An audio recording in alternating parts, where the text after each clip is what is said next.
MLC ఎన్నికల సందర్భంగా జిల్లా కేంద్రమైన బాపట్ల పట్టణంలోని municipal high school arts and science కళాశాల బూత్లలోని పట్టభద్రులు స్వేచ్ఛగా తమ ఓటు హక్కును వినియోగించుకునేలా చూడాలని జిల్లా ఎస్పీ తుషార్ డూడి ఆదేశాలతో ఎక్కడ అవాంఛనీయ సంఘటనలు జరగకుండా బాపట్ల టౌన్ సీఏ రాంబాబు తమ సిబ్బందితో కలిసి పటిష్ట బందోబస్తు నిర్వహించారు.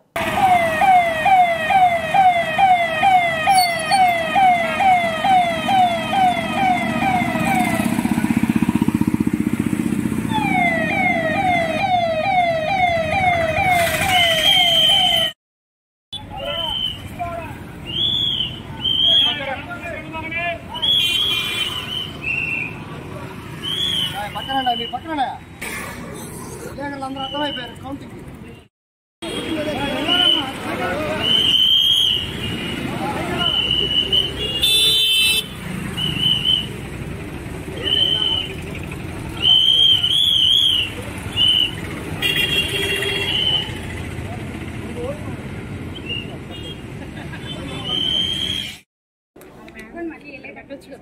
పెట్టుకోండి, ఎక్కడైనా పెట్టుకోండి, మళ్ళీ మీరు గుర్తు పెట్టుకోండి.